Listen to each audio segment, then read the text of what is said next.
Hey, yo, what's up everyone? Welcome back to the channel. This is Smart TCG, and today I'm going to be going over my top 10 decks in the post-rotation format for the Pokemon TCG. Post-rotation is quickly approaching along with the brand new set Journey Together, which is expected to shake up the metagame quite a bit. So today I'm going to be going over where I currently think the top decks are standing. But with that being said, if you enjoy the content, make sure to leave a like and subscribe, and let's hop right into it. Alrighty, hopping into number 10 here, we have Flareon Box. Flareon Box is a deck that has been seeing quite a bit of success in Japan, and I think it has a lot of potential moving forward. The strategy of this deck is to get multiple energies onto the board quickly onto your EVs, turn them into Flareons, and then deal a lot of damage. And if you are able to set that up, it is really powerful. I will say one of the biggest weaknesses of this deck is that it is a Terra type, and that is kind of a problem in some ways if you don't have any other non-Terra type attackers in a format where the melodic wall decks have been seeing quite a bit of success that are built to beat these Terra decks. So if you can dodge those wall decks, you have quite a bit of potential as you are able to deal a ton of damage really quickly. However, if you do hit those wall decks, you can run into some problems. But I think this deck is super sick, and I definitely expect it to see success moving forward.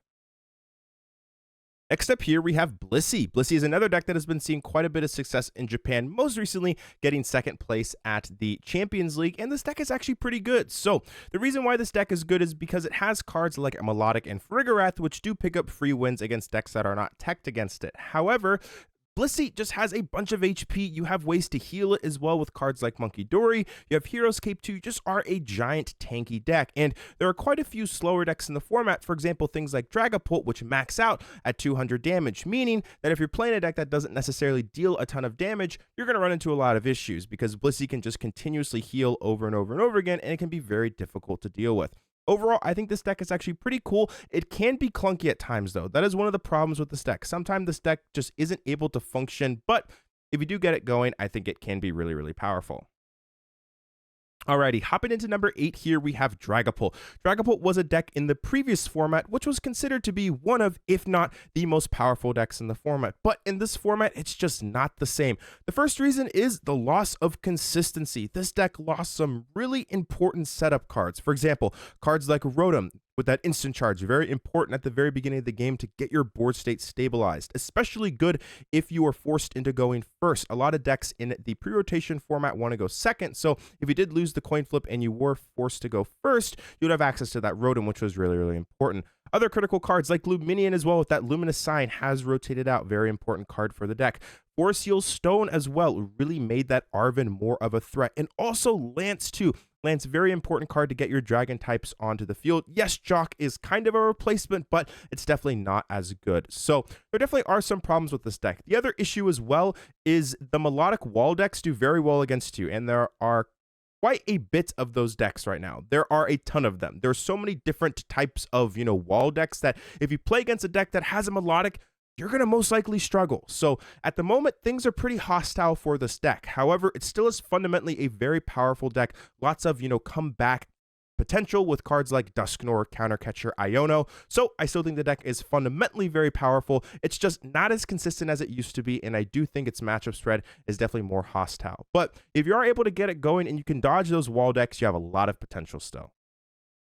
Alrighty, hopping into number 7, we have the Wall deck. This is going to be the Melodic EX, Farigiraf EX, cornerstone deck that has been seeing quite a bit of success, absolutely dominated the Champions League most recently, and I think it has a lot of potential. If you do hit the right matchups and you do hit decks that are not teched for you, you definitely can go far. This deck kind of reminds me of Snorlax Stall, where Snorlax Stall was a really good play when no one was really, teching for it, but when everyone was prepared for it, then the deck really started to struggle. And I think the same thing is going to, happen with this deck. For example, if a deck like Raging Bolt simply decides to add in a Cornerstone, they turn that matchup from an auto loss into effectively an auto win. So there are plenty of decks actually in the standard format that can throw things in like the Cornerstone to fix their wall matchup. And that's the reason why I don't have this deck higher.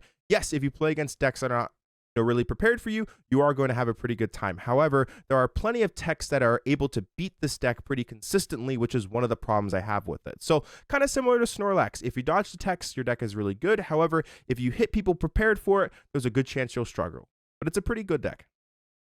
Next up here at number 6, we have the Feraligatr deck. This is currently my favorite wall deck of choice. I think this deck is a little bit more versatile than the Farigarath Cornerstone Melodic deck because you can actually attack with that Feraligatr for lots of damage, which I think is really, really cool. And yeah, this deck was able to take down the Champions League, so I'm going to give it its respect that it deserves. In my tier list most recently, I did rate it in tier 1. However, after playing some more games of this format, I have moved it down to about that tier 1.5. I still think it's really, really good, but it can run into some consistency problems if players are teched for some of your wall stuff like the Mimikyu and also the Melodic. You can run into some problems, and it can sometimes feel a little bit slow to get going, but if you do get it set up, it's a ton of fun, and you can definitely beat a lot of the decks in the format. It's pretty good and definitely surprised me in the games that I was playing it. It has a lot of potential. I think it's going to do relatively decently.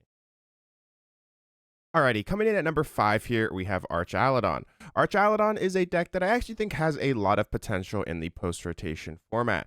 This is going to be the list paired up with the Dunsparce package, which I really have been enjoying in my games that I've been trying it out.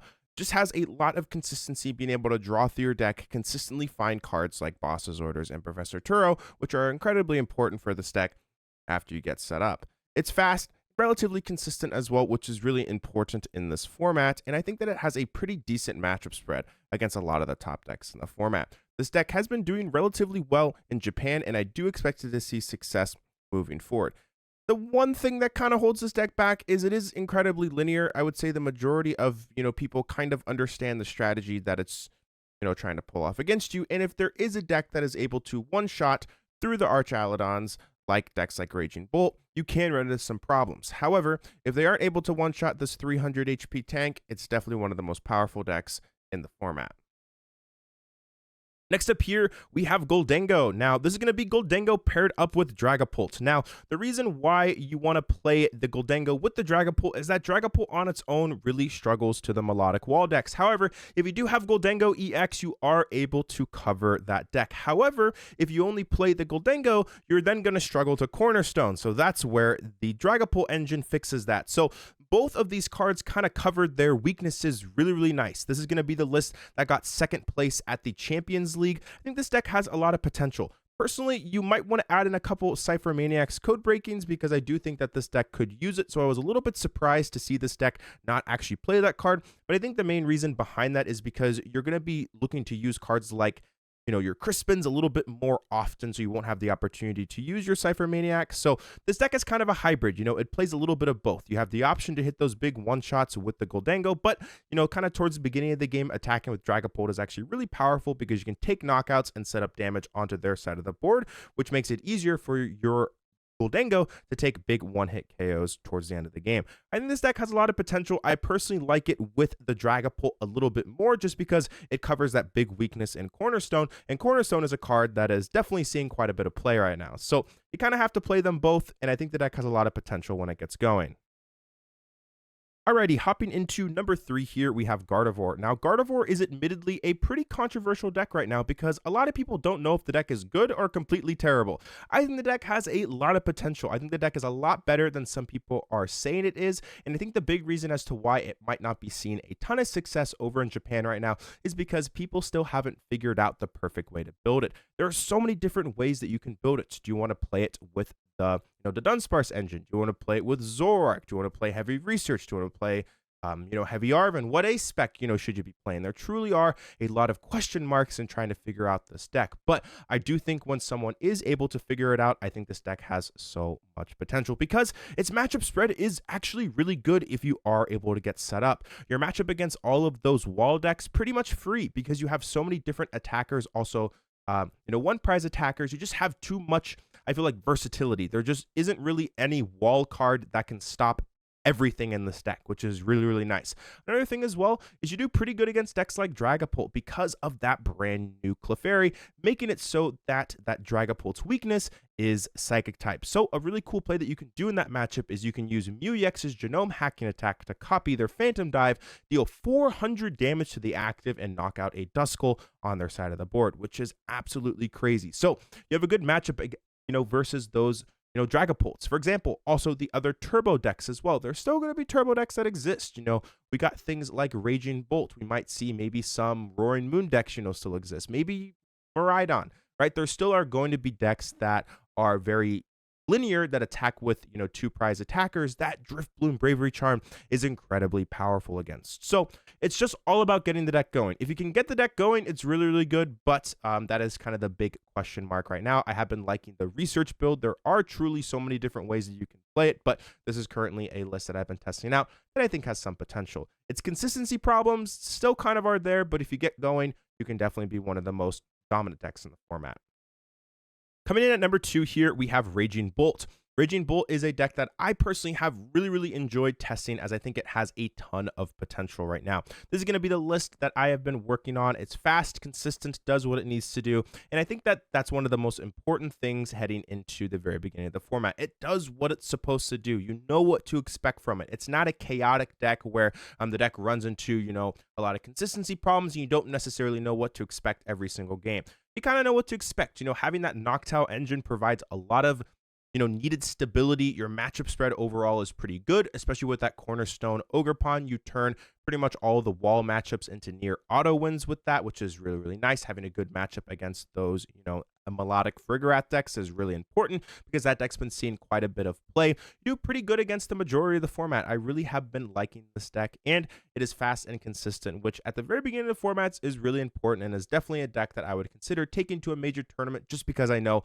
I'm going to be most likely able to play Pokemon every single round. So with that being said, great deck. It's fast. Most importantly, it's consistent, and I think it has a lot of potential moving forward. Definitely going to be one of the more played decks, I think, at the very beginning of the format because it is a comfort pick, and this is currently a list that I've been really enjoying. Raging Bolt sitting at number 2. Definitely one of the best decks in the format, in my opinion. Alrighty, hopping into number 1 here, we have Ogerpon Box. This is going to be the list that Tord Reklev used to get top 16 at the most recent Champions League, and this deck has felt absolutely amazing in testing. You have so many different options in this deck. You have the option to use the Wellspring to be able to sweep your opponent's board states at the very beginning before they even get set up. You also have Pikachu EX as well to pretty much one-shot any major threat in the standard format. For example, things like Archaludon, Raging Bolt. There are so many Pokemon with 300 HP or less right now that you can just instantly one-shot with that Topaz Bolt. Also have the fantastic Noctowl engine, very consistent, pretty much like playing chess. You kind of know what to expect, you know what to take out of the deck. Kind of takes away a lot of the variance of this deck, really putting it into your hands to show your talents as a player. Overall, I've been really loving this deck, has a lot of potential, and I definitely think that Ogerpon Box is going to be one of the most played decks. There is one thing holding it back, though, and that is the melodic wall decks can cause some problems for this deck. So if you are able to find a tech card for that matchup, then I definitely think that this deck could go even farther. That's really the one thing that you kind of have to be a little bit careful about. But if you are able to cover that matchup, you pretty much are decent into everything. Like, your matchup spread is absolutely crazy. So yeah, overall, this is a great deck. Definitely one of the best decks in the format heading into the post-rotation. And in my personal opinion, it is the best deck. So anyways, that's going to do it today for the video. Let me know what you think of my top 10. Let me know if you agree. Let me know if you disagree. Let me know if you think there is a deck that I missed that I should have put on here. But anyways, thanks so much for all the support as always. I appreciate it. Thank you so much. If you are looking for more Pokemon TCG content, I have been doing a lot of post-rotation stuff. So if you want to go check out the rest of the channel, there will be plenty of post-rotation stuff for you to watch. But anyways, I appreciate it all. Thanks for all the support as always. This is Smart TCG, and I'll speak with you guys again soon. Peace out.